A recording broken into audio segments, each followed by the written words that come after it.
interesante presentación hoy desde el Salón de la Comisión Permanente del Senado de la República.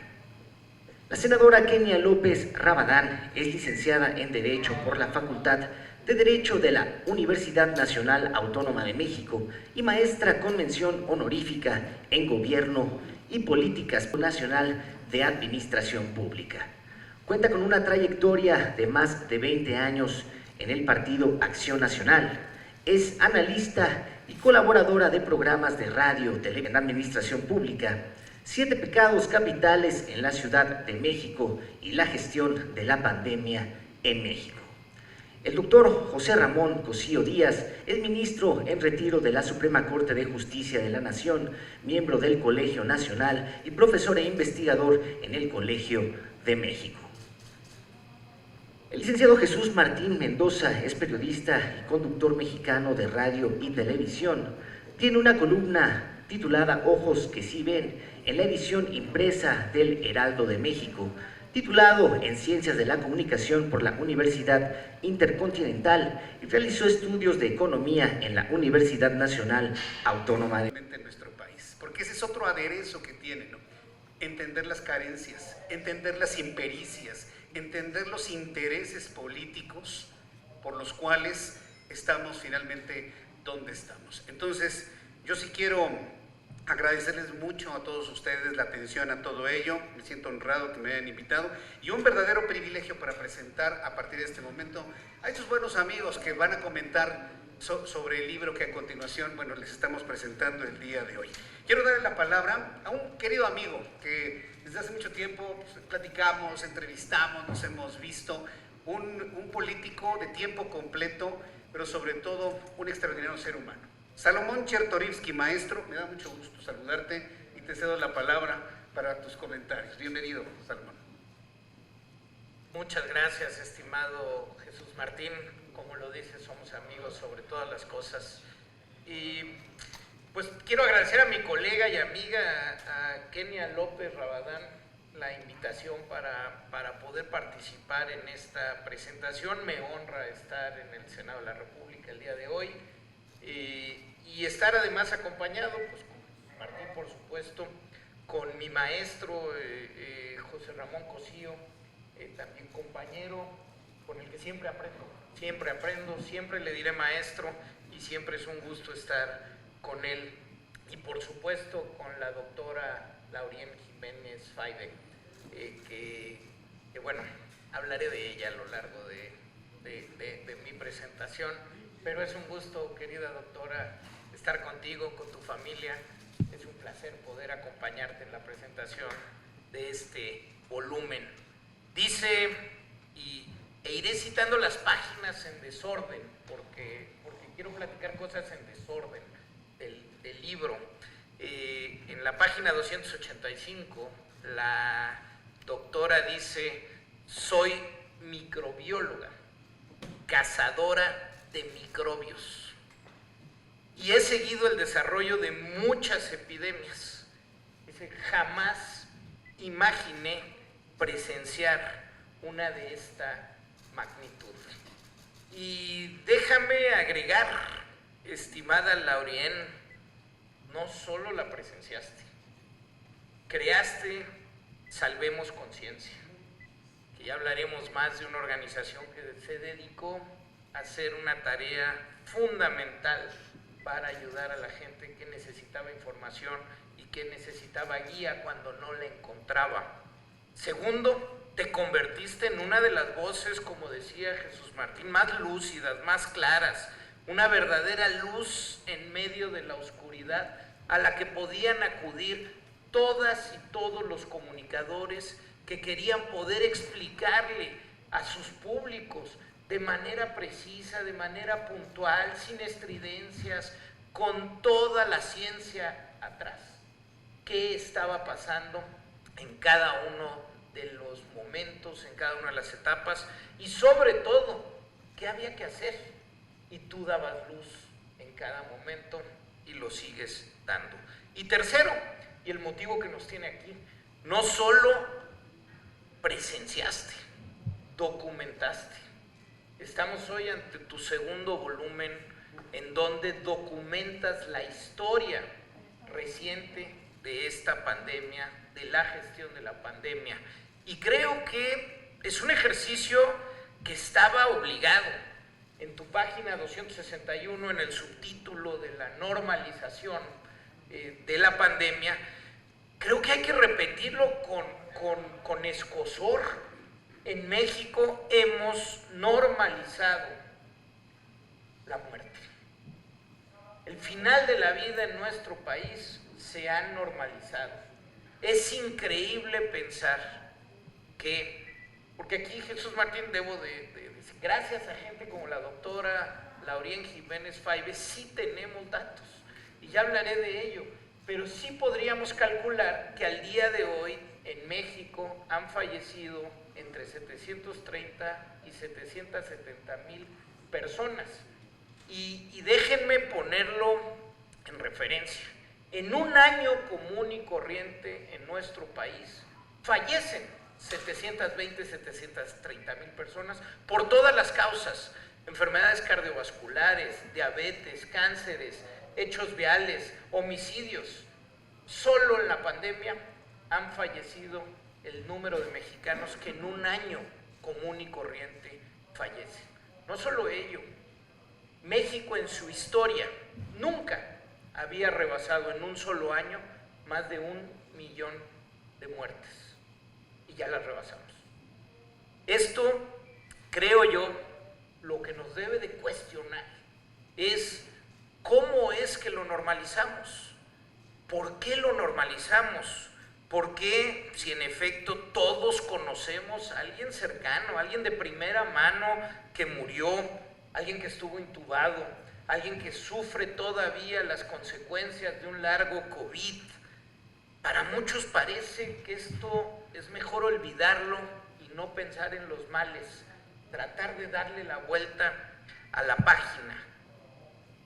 Más sorprendente también que en muchas encuestas esta administración, este gobierno federal sobre todo, sea calificado con una buena gestión de la pandemia, cuando todos los datos señalan pues que ha sido una terrible gestión, y lo ha documentado espléndidamente bien Laurien Jiménez Faibe.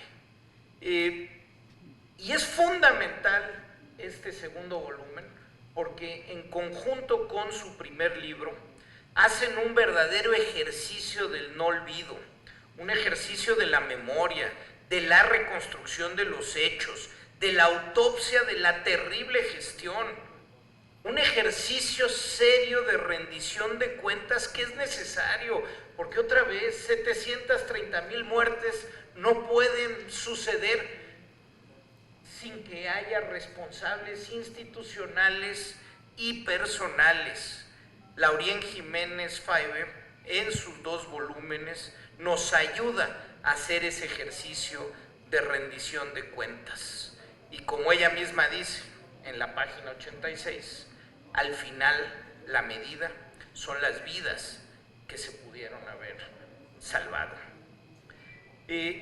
Nos ha dado Laurien Jiménez Faibe este segundo volumen, que quiero decirlo, es un libro, y ya lo decía Jesús Martín, y si te invitan a presentar un libro hay que decir, léanlo, vale mucho la pena leerlo, cómprenlo, ahí arriba lo pueden adquirir, se los van a agradecer, se lo va a agradecer la autora y por supuesto la casa editorial, pero lo van a agradecer ustedes, porque este libro es muy singular en 3 cosas particularmente. Uno, es una recopilación metódica de hechos, con números, cada afirmación, porque pues es una doctora en ciencias, cada afirmación que hace Laurien está soportado en evidencia.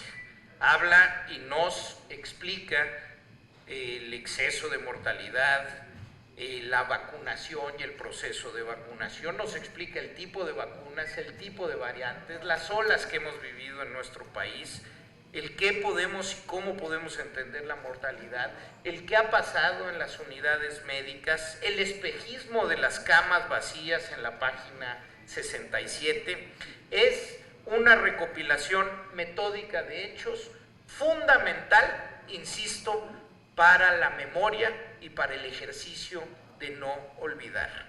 Es además un relato humano. Desde el prólogo uno ya empieza a sentir que esto no es nada más un texto académico, un texto histórico, un texto basado en evidencia, es también un texto que pretende imprimir la parte humana. Desde el prólogo, insisto, nos habla de Vanessa y nos dice Laurien: lloré con desesperación. ¿Qué nos pasó y qué pasó alrededor de cada una de esas 730,000 personas que fueron una veda que se cortó, que fueron una historia que no pudo continuar, una historia cada una con nombre propio, con seres queridos? Y tercero, y déjenme decirlo, y aquí te felicito, porque la tercera razón que hace este libro muy singular es que no te da miedo editorializar con tus propios sentimientos y enojos, no ocultas en ninguna forma lo que sientes hacia ciertos personajes que han sido criminales en su gestión, en su manejo y en sus mentiras. Me gusta que el libro también contenga adjetivos. Nos salimos de la ciencia porque 730,000 vidas que ya no tenemos merecen que haya adjetivos. El libro nos ayuda también, y se pueden ir a la página 82, en donde hablamos de aprendiendo sobre la marcha, porque probablemente el mayor error en toda la gestión de la pandemia está resumida, yo lo diría en una imagen, la imagen del Waze, del Google Maps, del navegador. ¿Qué es esto? Tú cuando sales de casa pones la dirección a donde quieres ir y te dice: vas a hacer 45 minutos al Senado y la ruta que te recomiendo es esta. Sales y a los 5 minutos hay nueva evidencia, nueva inteligencia, nueva información y recalcula la ruta y te dice: ya no vas a hacer 45, vas a hacer 48 y ahora te recomiendo que te vayas por otro lado. Depende de ti si con la nueva inteligencia, con la nueva información, sigues la ruta sugerida o, a pesar de que hay un camión volteado en el periférico, decides seguir por el periférico. En nuestro país, la doctora nos hace favor en este libro de recordar con mucha puntualidad todos aquellos momentos en donde contamos con más inteligencia, con información, con nueva evidencia y no actuamos en consecuencia. Las pruebas que no se hicieron, el uso del cubrebocas que lo sabíamos desde mayo del 2020 con certeza. Mario Molina nos lo vino a decir a nuestro país y no hicimos caso. Seguimos sin hacer caso. El quédate en casa hasta que no puedas respirar. Laurien Jiménez detalla con puntualidad todos esos errores de no recalcular la ruta. Y el ejemplo pues es la segunda ola, ¿no? Diciembre del 2020, febrero del 2021, como nos lo dice en su página 37, ya sabíamos con puntualidad lo que teníamos que hacer y aún así no lo hicimos. Hay cosas que celebrar, lo dice Laurien Jiménez, claro, el tener una vacuna, después de que conocimos un nuevo virus, en un solo año tener vacunas eficientes y seguras es un hito en la ciencia médica y tenemos que reconocerlo, pero pues la vacuna también tiene que llegar con igualdad, también tiene que llegar con capacidades. Y la doctora Laurien Jiménez en la página 101 nos explica a puntualidad todo lo que falló en la no estrategia de vacunación. Las brigadas correcaminos o los siervos de la nación, en lugar del profesionalismo del personal médico y de enfermería de nuestro país, que tiene toda la experiencia vacunando. empezar con los adultos mayores en poblaciones alejadas en lugar de los centros urbanos más poblados, los maestros en Campeche, y además a los maestros, nos documenta Laurien Jiménez, los vacunamos con una vacuna de cuarta, página 116. A los médicos privados, al personal coadyuvante de la salud, a quienes manejan una ambulancia o a los dentistas, que no se les vacunó porque no eran personal de riesgo. La vacunación por código postal y ese fenómeno que sucedió en nuestra ciudad. En fin, tenemos una pandemia sin transparencia en los datos, en donde quizá lo que es muy sorprendente, como lo dice la misma doctora Laurien Jiménez en la página 179, la estrategia de comunicación fue aplastante. Nos ganaron los dichos, las conferencias matutinas, vespertinas y los múltiples bots nos ganaron a las cifras. Y cuando pasamos de las instituciones de la verdad, como decía Joseph Stiglitz, que toda democracia las necesita, es decir, no nos peleamos en cuántos mexicanos hay, ahí está el INEGI que cuenta cuántos mexicanos somos. No nos peleamos en saber cuántos votos crees que tú tuviste, no, ahí está el INE que cuenta los votos. Todo país necesita instituciones de la verdad que nos digan la información y los datos. En esta pandemia carecimos profundamente de instituciones públicas que nos ayudaran a ello, pero por suerte tuvimos una soma de voces que, insisto, nos dieron luz y la gente lo agradece, y además dejó de escuchar al gobierno y los empezó a escuchar a ustedes. Termino con dos brevísimos comentarios. El primero, en la página 312, dice Laurien Jiménez, el verano del 2022, ahorita, ¿estaremos viendo la pandemia por el retrovisor o seguiremos lidiando con ella? Creo que es algo que nos puedes comentar. Y finalmente, como ya decía Jesús Martín, en su primera página, Laurien dice, y cito, cada vida perdida es un pequeño universo que se quiebra. Pero yo quiero agregar, y ya se lo he dicho a Laurien Jiménez y hoy lo reitero, en el Talmud judío hay una frase que dice que aquel que salva una vida salva al mundo. Laurien salvó al mundo. Gracias. Muchas gracias, Salomón. Es el nivel de impacto que el texto de la doctora Laurien nos va a dejar a todos. Ahora que hacía un recorrido por algunas de las páginas, no podía dejar de pensar el impacto que también a mí me causó toda esta descripción de la falta de capacitación para la colocación de los respiradores, de los tubos estos, de las ayudas pulmonares. Y no pude dejar de pensar en un gran amigo que sospechamos todos que por la mala colocación de esto falleció a las 10 horas de que se lo habían colocado. El doctor Rafael Navarro, que seguramente muchos lo conocieron, investigador del Departamento de Ciencias Nucleares de la UNAM, el hombre que puso el primer robot en una nave allá en el planeta Marte, murió de COVID, le faltaba el aire, oxigenaba al 60%, me decía su esposa.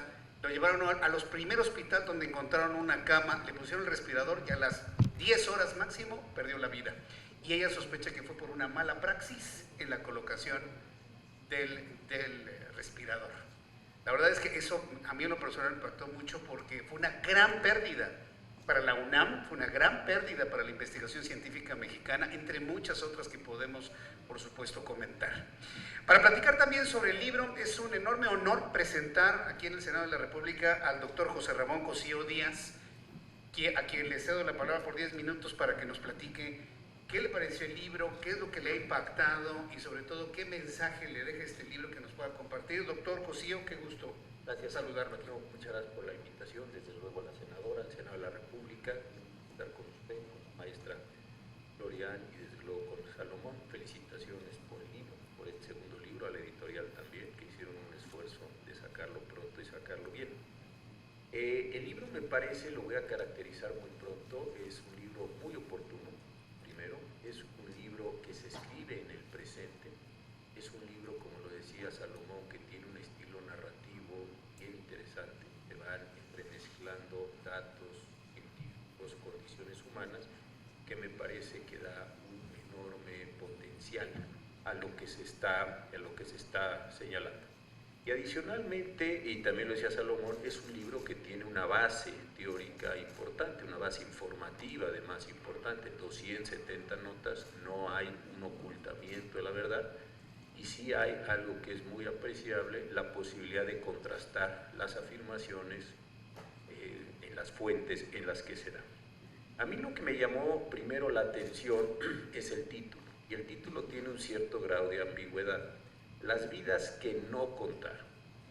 Hay una segunda posibilidad de lectura que son las vidas que no se contaron. Y esto me parece que sí hace una diferencia importante. Un título que dice las vidas que no contaron, básicamente está señalando un problema moral. Es vidas que no contaron, vidas que no importaron, vidas que no fueron relevantes. Este es un asunto muy serio del título. Una cosa distinta, es decir, las vidas que no se contaron, lo cual es un problema administrativo. La incapacidad de contar las vidas que se dieron en este momento o las muertes que se dieron en este momento. Y me parece que el libro, en este juego, también me parece, conociendo cómo funcionan los procesos editoriales, tiene esta intencionada ambigüedad. Hay un problema moral y hay un problema administrativo. El problema moral es la irrelevancia de las vidas o de las personas que perdieron la vida por una condición estrictamente política. Es decir, si hay un proceso político en marcha, las personas que no contaron se volvieron irrelevantes para el proceso político en marcha. Y esto me parece que explica muchas de las decisiones que se dieron en este caso. Las mentiras, los desvíos, las descalificaciones ad hominem a la doctora, que si era odontóloga, que si no había estudiado no sé dónde, es decir, una serie de cosas que no tenían ninguna relevancia para el problema que se estaba presentando. Pero el libro abre al mismo tiempo un segundo asunto, que ya también lo señaló Salomón, y es el problema administrativo, una incapacidad adicionalmente a la decisión política, aquí es una incapacidad administrativa para hacer lo que se tenía que hacer. El Consejo de Salubridad, tan maltratado el día de ayer, que estamos todos impresionados de lo que sucedió ayer todavía, apenas están dando hoy cuenta los medios de comunicación del evento, mal convocado, mal reunido, una información que no se dio, una sorna en la presentación de la información como si fuera chistoso, desviarse en cosas, presentar estampitas, señalar a los críticos, es decir, una serie de cuestiones tan irrelevantes que entonces sí genera una mezcla muy peligrosa entre las vidas que no contaron porque no eran relevantes para el proyecto político y las vidas que no se contaron porque no existen las capacidades técnicas ni la intención de llevarlo a cabo. Este me parece que es el asunto central del primer libro de la doctora Jiménez y de este segundo libro. ¿Por qué? Porque está haciendo un señalamiento de cosas muy serias. A nadie le interesa en este momento cuáles fueron las calificaciones de la doctora, dónde estudió, si fue o si vino. Lo que interesa es la posibilidad de contrastar lo que dice contra la información pública que se está dando. Eso es lo único que interesa. Si ella dice en la página cualquiera de las que señaló Salomón o cualquier otra una afirmación, bueno, ahí está la posibilidad de contrastar. Ella está poniendo su fuente y ella está tomando una posición moral y administrativa para decir lo que estoy diciendo está sustentado. ¿No le parece? Refútelo, pero refútelo con un libro parecido, con un artículo parecido, no con un chistorete, ni con una salida fácil, ni con una tontería. ¿Por qué? Porque estamos hablando nada menos que de la muerte de 750,000 personas. Algo semejante a lo que murió en la Revolución Mexicana, 3 veces a lo que se murieron en la Guerra Cristera. Es decir, no estamos hablando de cosas menores ni cosas que se puedan infantilizar ni se puedan reducir. Esto sí me parece que es uno de los asuntos centrales del libro.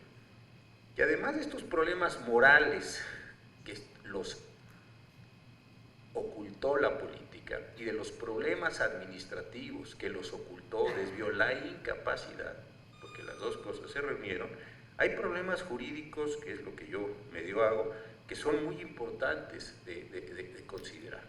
Los problemas de la pésima caracterización que se tuvo del fenómeno, la bajísima calidad de las respuestas jurídicas que se dieron, no voy a referir a ellas, porque esto está también en la parte primera o en el primer libro de la doctora, la incapacidad de entender lo que estaba enfrente, la incapacidad de utilizar al Consejo de Salubridad General de la República, la forma tan pésima de los diseños normativos que se dieron en los decretos que se emitieron, y la situación presente, donde no sabemos cuál es el estatus jurídico de la pandemia. ¿Existe? ¿Está levantada? ¿No está levantada? ¿Cuáles son las condiciones de obligatoriedad o no? Nada de eso se ha determinado. Hace unos días el doctor López-Gatell decía, la pandemia no se ha levantado. Entonces siguen vigentes los decretos que estaban, solo las actividades relevantes tienen importancia. ¿Cuál es la situación jurídica? Esto lo que demuestra, no está del todo en el libro, ni tenía por qué serlo, no es un libro de análisis jurídico, esto lo que demuestra es la falta de perspicacia, la falta de atinencia, la falta de capacidad técnica para contender contra este fenómeno, con lo cual queda la duda si es pura incapacidad o es la utilización de un fenómeno que nos vino como anillo al dedo, dijo alguien por ahí, para efectos de la determinación política de todo este contexto. Este me parece que es el verdadero problema que estamos viendo. Ahora, la siguiente cuestión que también me parece muy importante, lo decía muy bien Salomón con una analogía muy clara, el libro y otros artículos y otras determinaciones de otros distinguidos médicos se produjeron a tiempo, había una información importante, una información asequible para muchas personas. ¿Por qué no se utilizó? ¿Por qué no se abrió un diálogo público? ¿Por qué no se consultó a expertos?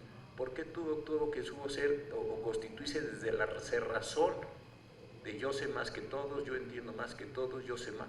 Oiga, eso es una forma pésima de resolver los elementos, desde la política o desde la ciencia, cualquiera de las dos condiciones, me parece. Y este libro sí que abre o abrió estas condiciones.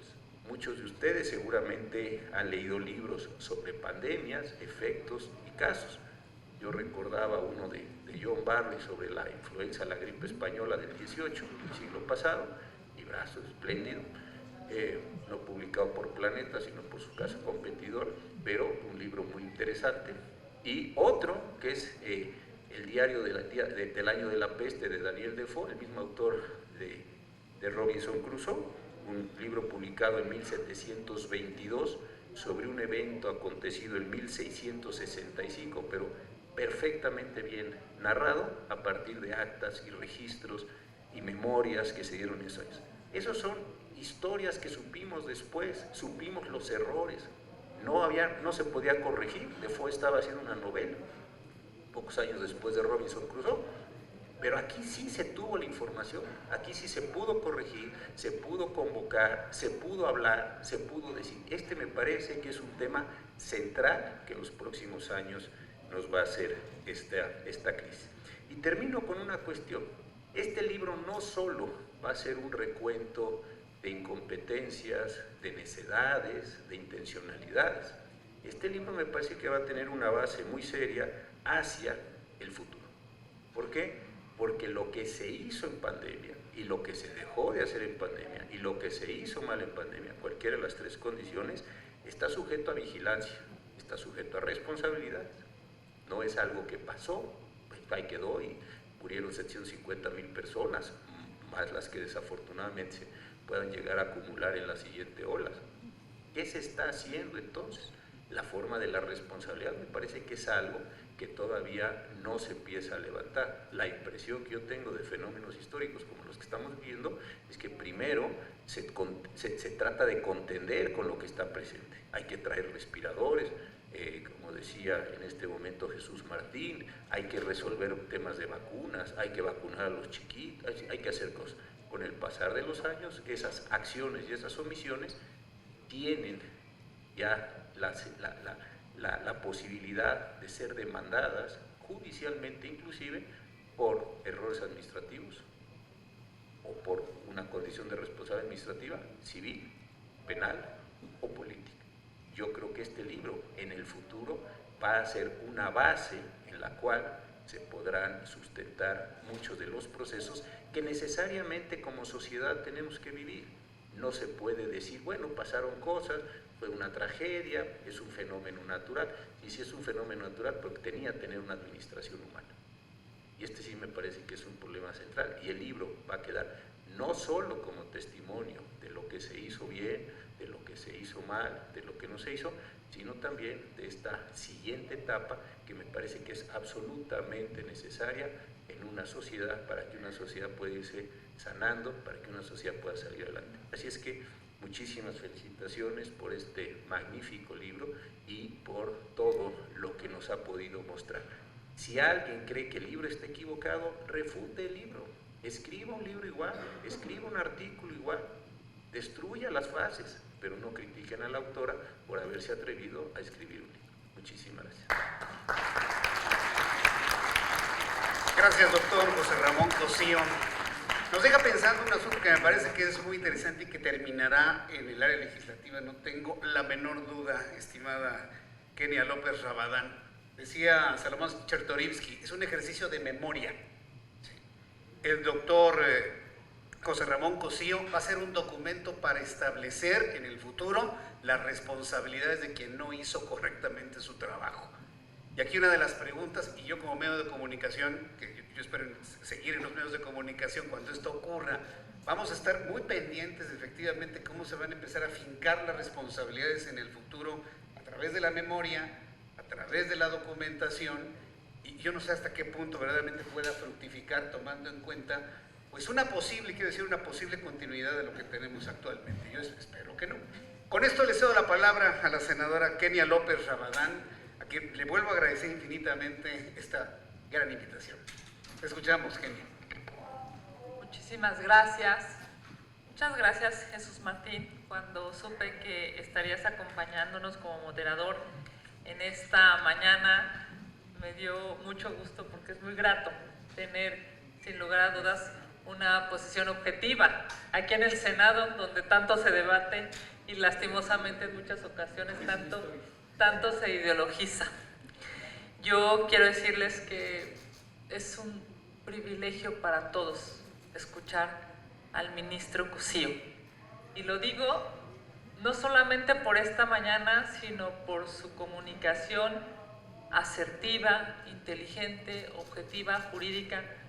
Doctor, este Senado de la República se viste de inteligencia que tanto necesita, por cierto, este Senado, con usted esta mañana. Muchas gracias por su presencia.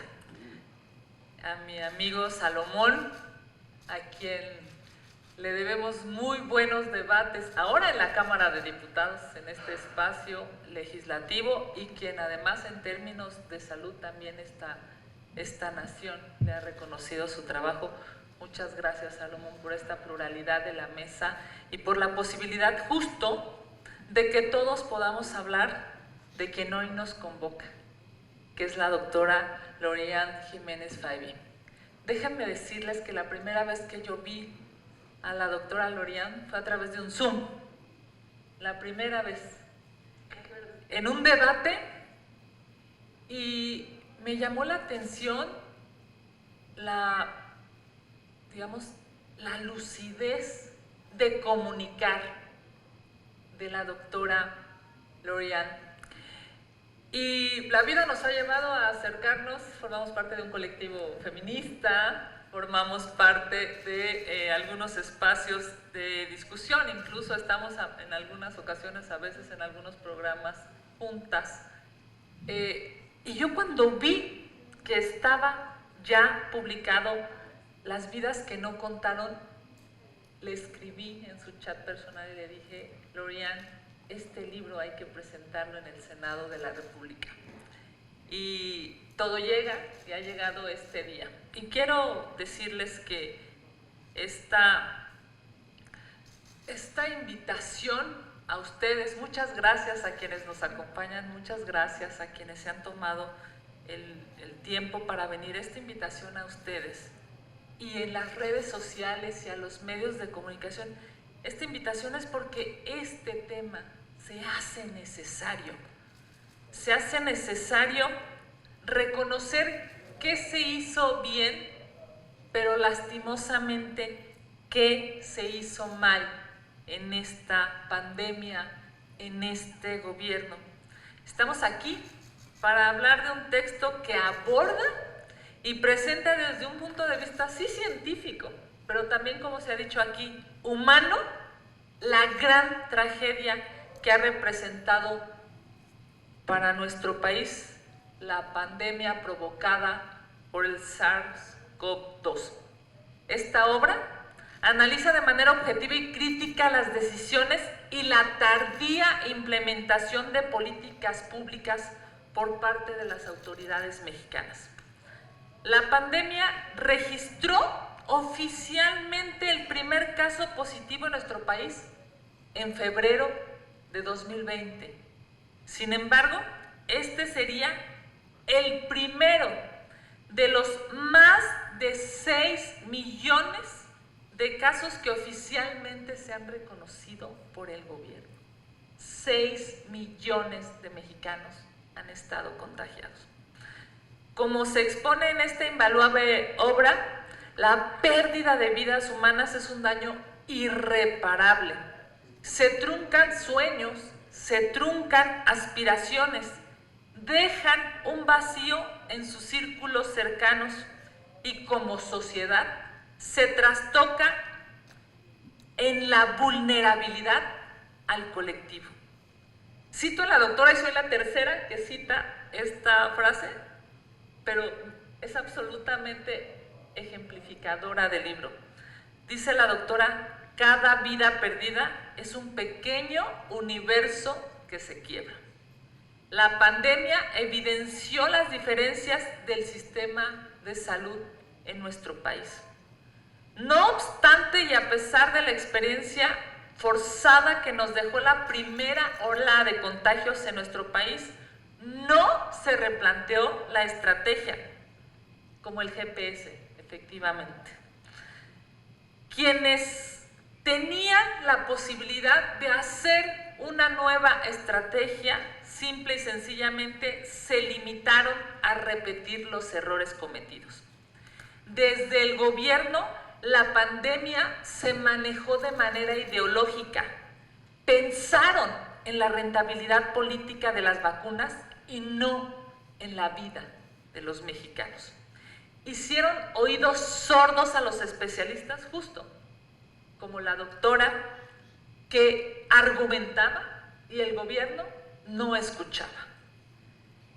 Muchos especialistas se cansaron de advertir que las políticas de prevención que se estaban implementando no funcionaban y resultarían a corto y mediano plazo insuficientes.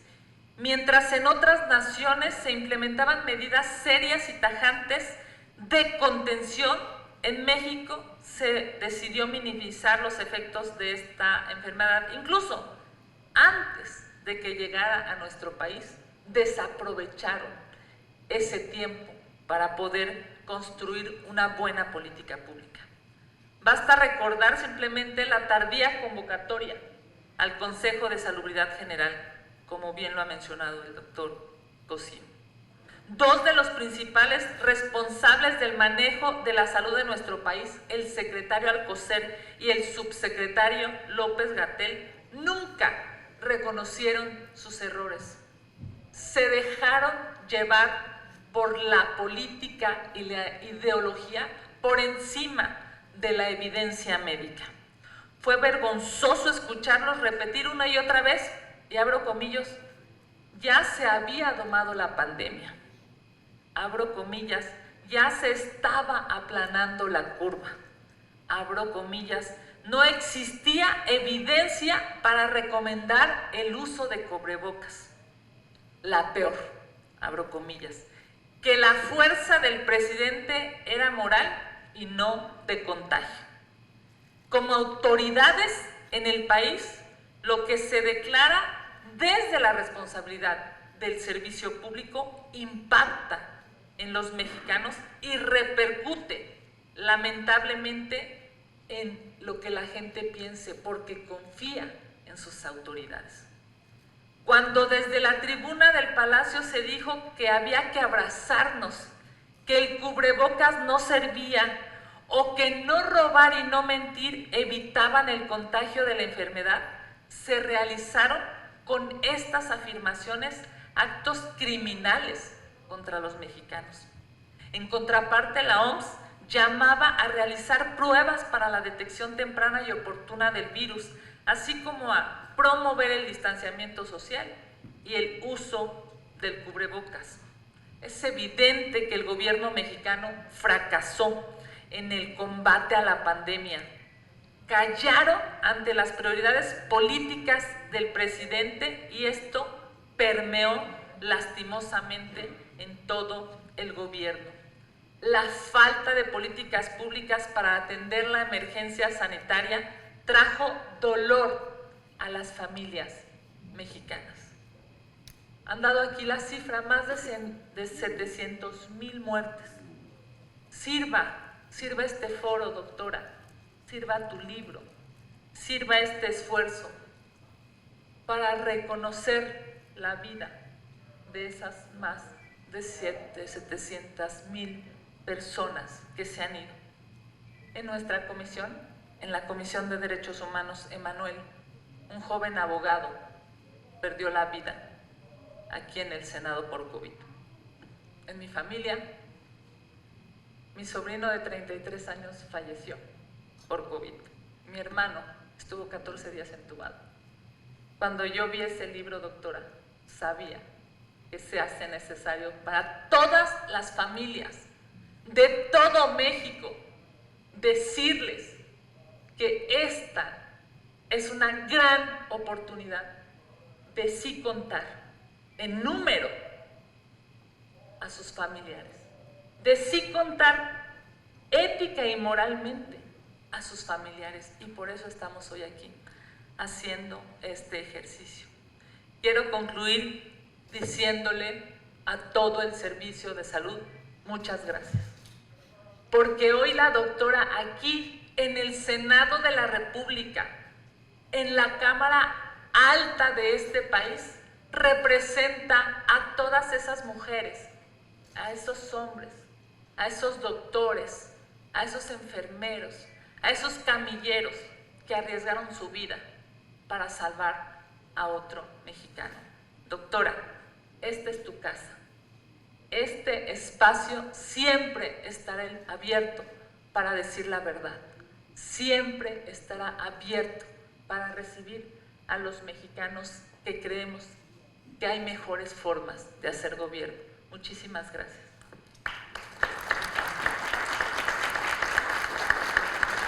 Gracias, senadora Kenia López Rabadán. Qué final, qué final de su mensaje, porque así como el ministro José Ramón Cosío habló de que es un documento por el cual se van a fincar responsabilidades en el futuro a quienes no hicieron su trabajo, yo coincido contigo, estimada Kenia, que sirva este texto para también hacer un gran reconocimiento al sector médico. Han sido verdaderos héroes, y como también se plantea en el libro, pues México tiene el primer lugar de muertes de los servidores del sector salud atendiendo personas con COVID. Llegará el momento en el que se les tenga que hacer de manera pública, de manera nacional, un reconocimiento a todos aquellos héroes y heroínas que nos han acompañado en el tratamiento del COVID, a todos los que en algún momento hemos tenido COVID en mayor o en menor medida en cuanto a sintomatología. Llega la parte central de nuestra presentación, porque yo quiero escuchar a la doctora Lorian Jiménez Fibi. Después de todas estas invitaciones, todos estos comentarios que se han vertido hacia su persona y hacia su trabajo, saber cómo se siente al presentar pues este nuevo hijo, ¿no? Que finalmente los libros son el nacimiento, son hijos finalmente, ¿no? Y sentirnos verdaderamente honrados de poderla acompañar en este momento central importantísimo de la vida, del trabajo, de la escritura, pero sobre todo en favor de la verdad para nuestro país. Adelante, doctora, la escuchamos con mucha atención. Muchísimas gracias, Jesús Martín. Pues gracias a todos. Necesito empezar reiterando mi agradecimiento, desde luego, a la senadora Kenia, al doctor José Ramón Cosío, a Jesús Martín y a Salomón Chertorivsky por estar aquí y acompañarme el día de hoy.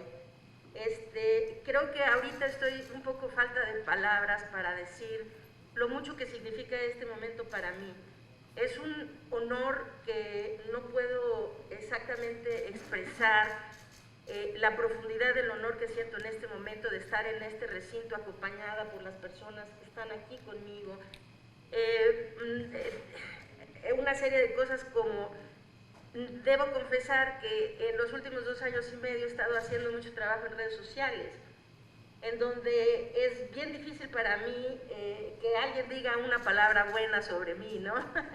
Entonces hoy estoy, realmente me siento abrumada, me siento profundamente honrada de escuchar tantas buenas cosas, que llevo 2 años y medio exactamente al revés, ¿no? En fin, quiero agradecer desde luego y también agradecer a las personas que están aquí hoy. Veo muchas caras de familia, amigos, colegas y personas con las que he colaborado. De verdad me siento muy acompañada y agradezco muchísimo la presencia de todos ustedes. Y a la gente que nos está viendo en las redes sociales del Senado también, saludos a todos. Creo que quiero empezar hablando porque ya aquí han tocado muchos puntos sobre el libro. Creo que se entiende después de un daño irreparable por qué surgió este libro, cuál era la necesidad. Es un seguimiento de un daño irreparable, desde luego, pero a veces hay algo que no se sabe más que tal vez del autor del libro, y quiero decirlo en ese sentido. Es decir, ¿cuál es mi intención? ¿Cuál fue mi intención de escribir estos 2 textos? ¿Por qué los escribí? ¿Qué es lo que quiero conseguir con ello? ¿O quería conseguir con ello? ¿Y qué fue lo que me motivó? Este libro, Las vidas que no contaron, y el doctor José Ramón Cosío, pues ha sido muy sensible en términos de cómo se pensó el título de este libro, y absolutamente acertado en ese sentido. Se tenía la intención de que tuviera un doble significado o una doble acepción.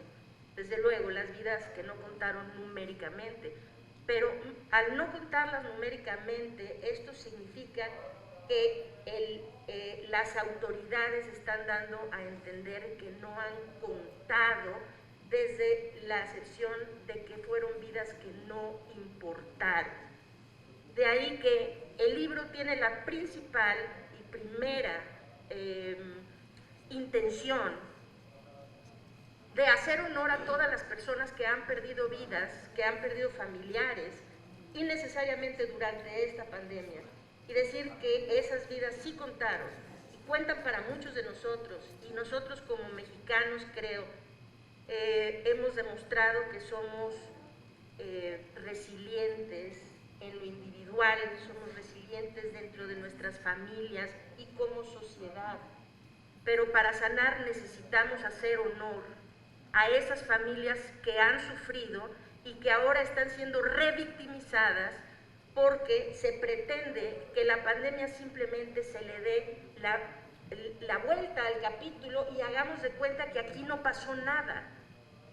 Y eso simplemente está revictimizando a casi 750,000 personas, diciéndoles que esa pérdida no importó. Entonces, lo principal, la intención, era una intención en el primer libro, Un daño irreparable, pero creo que fue un sentir constante al escribir este libro, que para ser completamente honesta debo decir que fue un tormento escribirlo. Lo estaba yo escribiendo en tiempo real, y a veces a la gente se desensibiliza y me es muy difícil desensibilizarme de ver bases de datos cuando cuento en una base de datos otros 70,000, otros 80,000, y de repente hay que separar a 15 personas por alguna sentido, y uno cae en cuenta, esas son vidas perdidas. Es gente, cada una de esas personas, ¿sí? Cuando dejamos de decir eran 1,000 y nos fuimos a 400,000 y a 500,000, y ahora parece que ya ningún número importa, ¿sí? Pero de estarlo tratando todos los días no he podido nunca separarme de la realidad de que esas son personas que murieron, y la mayoría de ellas murieron innecesariamente. Son vidas que se hubieran podido salvar, muertes prevenibles de haber tenido una estrategia correcta, tanto en la contención y las medidas que se tomaron durante la pandemia, como de forma muy importante en la comunicación que se le dio a la población, ¿sí? Y entonces, retomando esto, en enero de 2021, del 2021, yo terminé de escribir Un daño irreparable. Debo agradecer a la editorial Planeta que movieron cielo, mar y tierra para que saliera lo más pronto posible. En ese momento, cuando cerré el libro, 2 semanas después o algo así, estaba ya en librerías, y estábamos en el ascenso de la segunda ola de contagios, y quiero hacer una pequeña recapitulación de esto. En la segunda ola de contagios, cuando iniciamos, bueno, al inicio de la segunda ola de contagios, que fue cuando cerré el libro, en el mundo había 1.9 millones de defunciones oficiales que se habían contado. De ellas, 126,000 correspondían a México. Cuando esto ocurrió, pues sí, yo cerré el libro sabiendo que la situación se estaba complicando, que se veía grave hacia dónde iba la segunda ola. Pero ni yo ni nadie creo que pudimos haber anticipado la catástrofe que se iba a dar. Es decir, durante la segunda ola de contagios, solo la segunda ola de contagios, murieron más de 137,000 mexicanos.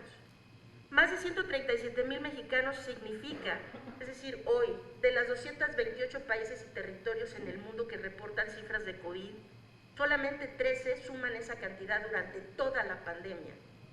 Nosotros acumulamos esa cantidad en una sola ola, en la segunda ola, ¿sí? Que si alguien recuerda cómo era en la Ciudad de México, así empecé el prólogo del libro, en una de esas tragedias, tratando de ayudar a una persona que llevaba a un familiar en el carro. Ahora, pues no quiero dar un spoiler, ¿verdad? Lean el prólogo, pero fue una tragedia realmente muy, muy seria, de varias que viví, para bien o para mal, sigo viviendo durante esta pandemia, y que me han cambiado definitivamente la vida para siempre. En ese momento, cuando la segunda ola terminó, México, bueno, nosotros representamos alrededor del 1.7% de la población mundial, pero nuestras defunciones eran el 6.3% de las muertes a nivel mundial por la pandemia. Es decir, siempre hemos estado sobrerepresentados en muertes, no solamente en muertes. Es decir, necesitamos hablar de otros indicadores, desde luego las defunciones, y aquí estamos siempre hablando de cifras oficiales, pero no se habla de la orfandad, por ejemplo. Somos el segundo país a nivel mundial con el mayor índice de orfandad a consecuencia de la pandemia, solamente detrás de la India. Se estima que más de 230,000 menores de edad han quedado huérfanos de madre, de padre o de ambos a consecuencia directa de COVID-19 en este país. Esto es un problema que se va a convertir en un problema social, económico y de muchos tipos políticos, de qué va a pasar con estos huérfanos. No solo eso, somos el número 1, el país número 1 en mayor número de muertes en los profesionales de la salud. Esta es seguramente una de las cifras más vergonzosas y lamentables que podemos tener. Es decir, hay que decirlo con toda honestidad, con toda franqueza. Le fallamos a nuestros profesionales de la salud. Es decir, no se protegió adecuadamente a los profesionales de la salud, y no me refiero solo a los médicos. Son los médicos, las enfermeras, los camilleros, quienes limpian un hospital, quienes están cuidando la las entradas al hospital, quienes manejan una ambulancia y los paramédicos.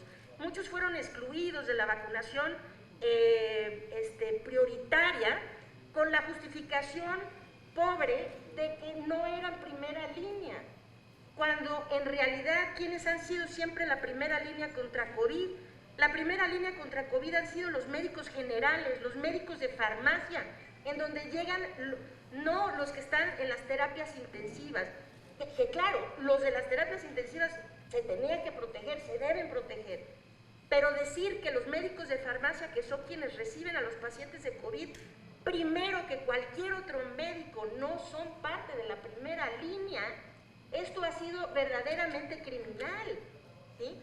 Y no proteger a otro tanto de profesionales de la salud, dentro de los cuales sí me gustaría decir que ha sido una desvergüenza que a los odontólogos en este país se les haya visto como de segunda, tercera o de quinta calidad para poderles dar vacunación prioritaria, ¿sí? Cuando tanto la OSHA, la CDC y todas las instancias internacionales regulatorias de control de infecciones, tanto en Europa como en Estados Unidos, en Canadá y en otras partes de Asia, reconocen que el cirujano dentista es el profesional, después de que nace directamente las intubaciones de un paciente con COVID, el profesional de la salud con el mayor riesgo de contagio, porque trabaja a menos de 1 metro de la boca de una persona, ¿sí? Generando aerosoles en su práctica diaria. Así que ha sido vergonzoso eso y muchas otras cosas. Pero, a ver, cuando estamos hablando, entonces, una vez que la segunda ola pasó, yo había creído, como algunos creyeron, muchos creyeron, o se trataba de hacer creer, que después de eso la pandemia iba a terminar.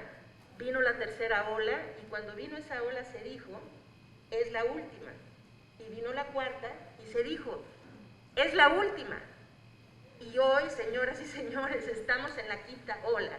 Y esta quinta ola hoy está presentando más contagios de COVID-19 en nuestro país que la primera, segunda, tercera olas todas. Es decir, ya rebasamos a todas menos la ola previa, que fue la ola Omicron anterior.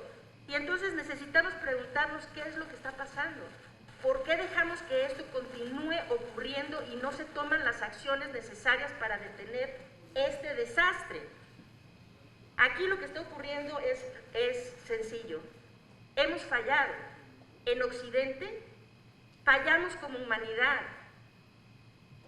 Fallamos porque vimos como prioritario, quitamos del centro de las prioridades a la vida humana. Y tratamos de hacer ver que había muchas otras cosas que eran prioritarias, además de la salud y la vida de los seres humanos. Y fallamos. Ahora tenemos contagios nuevamente y lo que estamos viendo, creo que necesitamos hablar de para dónde vamos, ¿sí? Para dónde vamos es así. Se dijo, en México se han tenido 6 millones de contagios registrados. Esto no es verdad. 6 millones de contagios se han registrado con la bajísima cantidad de pruebas que en nuestro país se hacen, ¿sí? De acuerdo con las últimas estimaciones del modelo Centinela, supimos que la cifra oficial que se reporta de contagios necesita ser multiplicada por lo menos por 30 para tener una estimación real de cuántos contagios hay en nuestras comunidades. Esto quiere decir que si aplicamos este factor de 30, hoy en México podemos decir que más de 180 millones de personas han padecido o padecen en este momento COVID. Ahora, necesitamos hablar de algo que es realmente serio, que es de esas personas, de cada contagiado de COVID.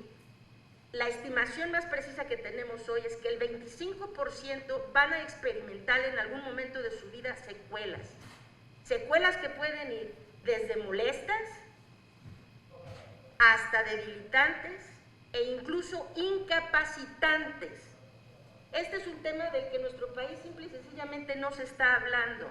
Se llama COVID persistente y necesitamos decirlo y hablarlo en voz alta, porque esta es el siguiente gran problema de salud que se nos va a acumular.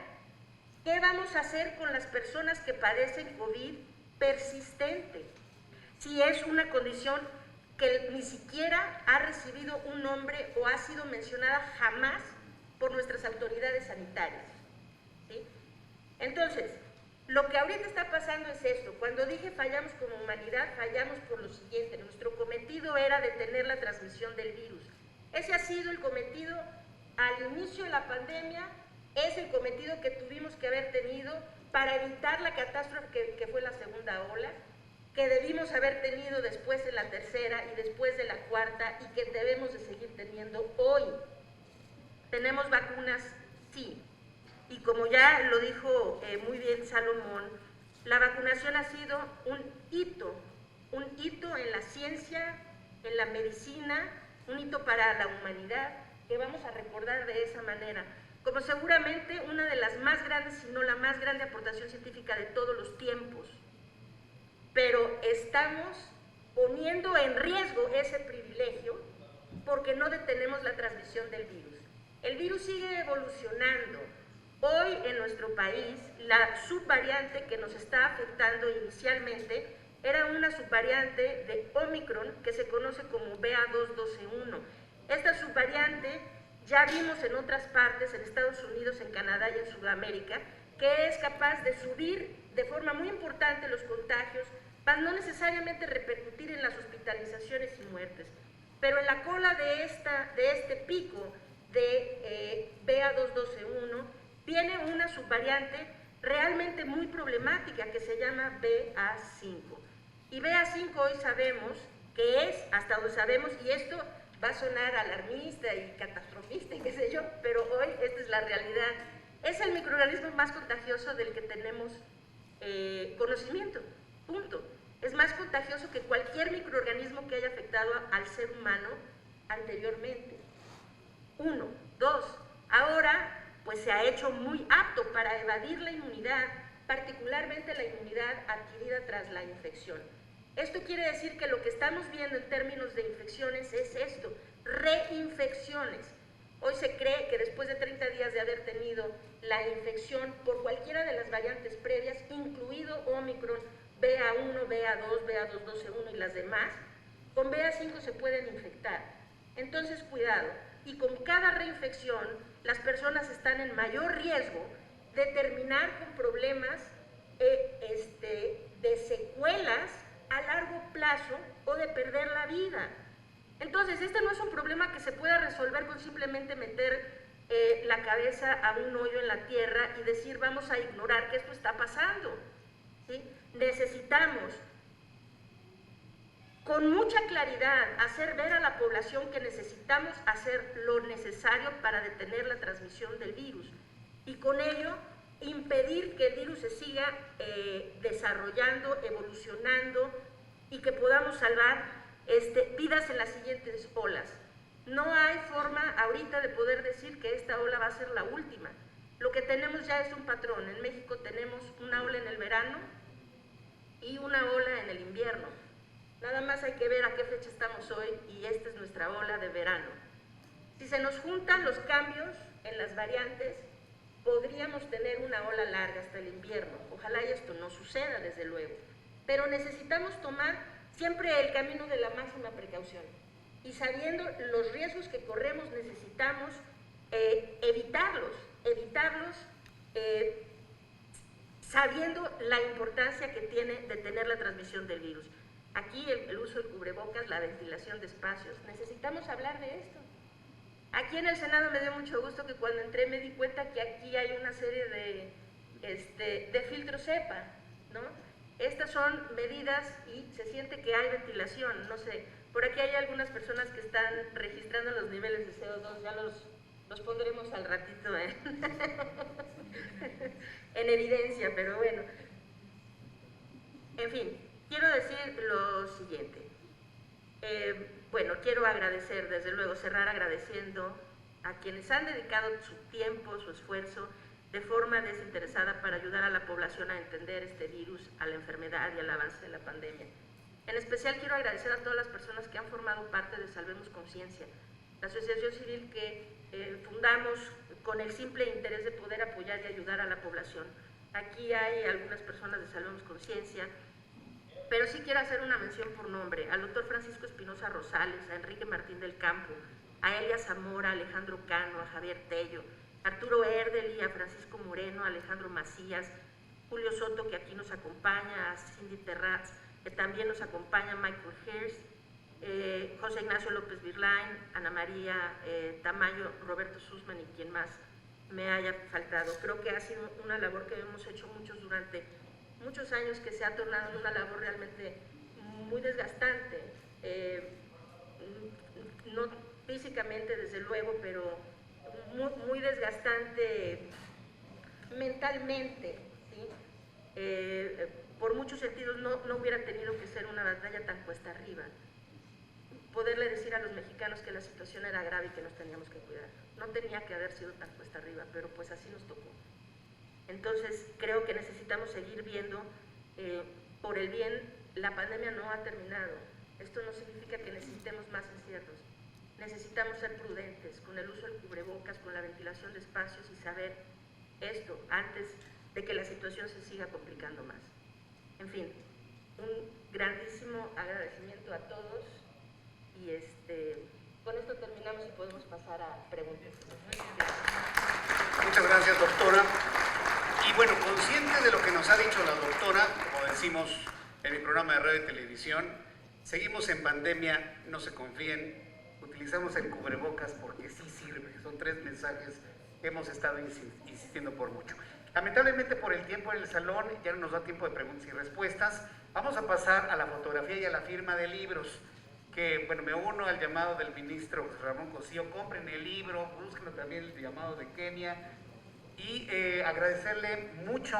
Hoy nos acompaña aquí en este espacio la alcaldesa de Cuauhtémoc, Sandra Cuevas, a quien quiero agradecerle que nos acompañe el día de hoy, que haya acudido a este llamado.